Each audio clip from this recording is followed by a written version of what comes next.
Oodle Bud. All right. Today, it's much of a more, I would say, of a nib review than a pen review. But this is the Leonardo Memento Zero in blue Hawaii with the gold trim. There's tons of reviews on this pen. Great pen. I didn't know they had a grande version before I got this. If I knew, I would have got that one. I would have preferred that size just a bit more, but that's my personal preference. But anyways, I got this originally with, I think it was just a fine, regular fine, which is kind of normal. A lot of people get a fine nib, but in a row, just totally fine. To be honest, there was nothing wrong with it. But then I came across a group order with my local pen club, Vancouver Pen Club, and I just missed an order they did for one of these pens in the sand finish as a group buy, but I was able to get in on an extra nib. So he goes, you know what? If you want to get some extra nibs, I can add you in. So they did. Scored a sweet deal on the nib prices they did for them. They did a really awesome deal.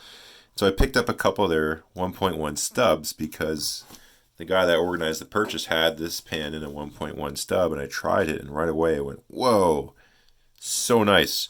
So that's what I want to really focus on is, so far, of all the stubs I've used, see how well this camera picks it up. This is like just super smooth. That's my favorite. I really enjoy writing with this one. So that's the 1.1. When I first wrote with it, he told me 1.1. I thought I was known like 1.3 or a little bit more, but this thing's nice. So anyhow, I got it filled up. I hope, yep, ready to go. And I'll just kind of compare it with another stub that a lot of people are familiar with. So this is the, if you can line that up, sort of, Leonardo 1.1 stub. Like, I don't have great handwriting, but that looks much nicer with that stub than my regular handwriting. It's just really nice. As soon as I grabbed it from him and tried it out, I was like, wow, that's just so nice and smooth. Every now and then I get a little bit of a hard start. That's about the only little issue with it, but it's super rare. It's probably just maybe dries up a touch or something like that, but I really haven't had any issues. The ink I'm using is Robert Oster.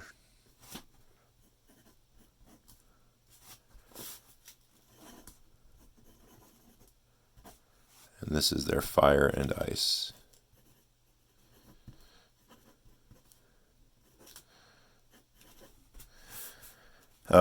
But yeah, it's just really great line variation. It's really smooth, easy to write with. So even if you have terrible writing like me, makes my writing look a little bit nicer.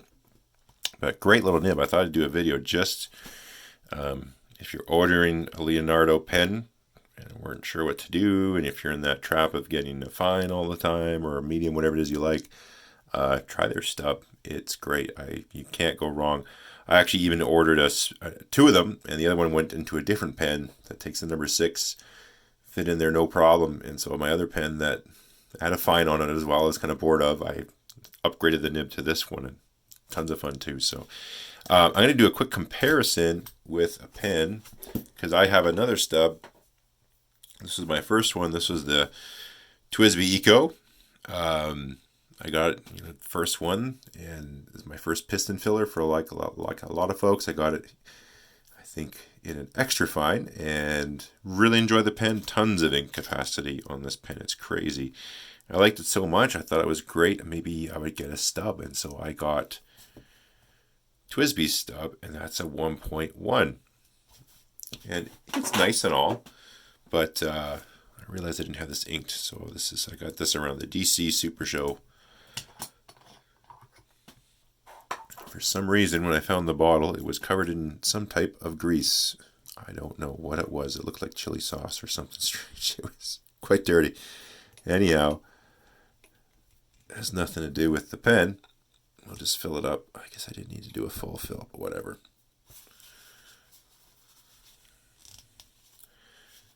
Should have pre-filled this. Been a little more prepared. But not too bad.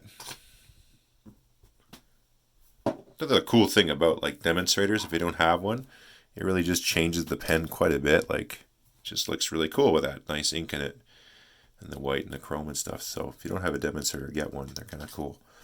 But this is the, oh, come on. Maybe I wiped it too good. Let's prime it. That's odd.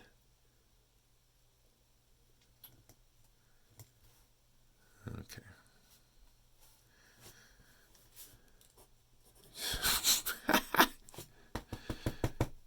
Okay. See the difference already. And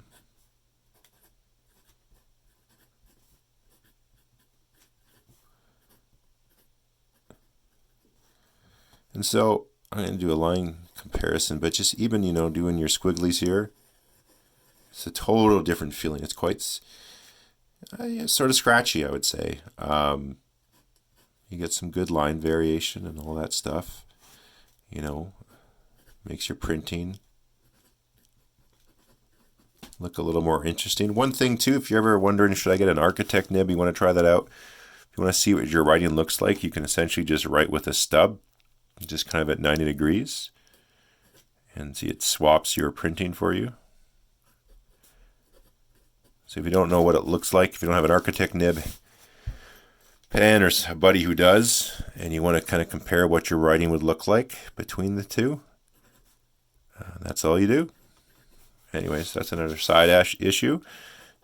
A little tip of the day. And so this is the TWSBI Eco 1.1. So definitely you can see the line variation. But let's get a close-up. Here's a Leonardo 1.1. So it's even thinner on the cross strokes and much broader on the down. So, yeah, that's right. When I wrote with it right away, I was just like, that can't be a 1.1. I have a 1.1 and it's nothing like this. We'll do a little comparison. It goes, nope, 1.1. Whoops, I didn't realize I did that. But yeah, it's got a lot more line variation to it.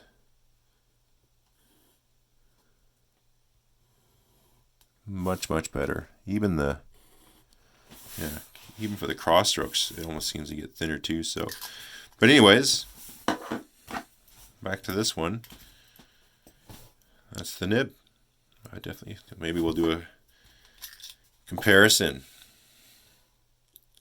Whose stub is better? Oh, of course the focus goes on me. Man.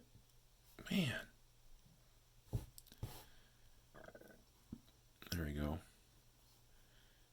Got ourselves a nib off going on right now. So yeah, it looks a little wider on the Leonardo, obviously, but as you can see here, if I do that, you can actually look at the TWSBIs and it looks like the shoulders are rounded quite a bit more. So that's where Leonardo's getting the extra width on their nib. They don't round the shoulder as much. Usually that means it might be a touch more scratchy, but in this case, actually, it's wider and even smoother, right? So, but anyways, there's a little good as close-up I can do with my equipment being a cell phone. I hope you enjoyed it. So if you got this one and wasn't amazed by the stub, I would recommend this one. Great little nib.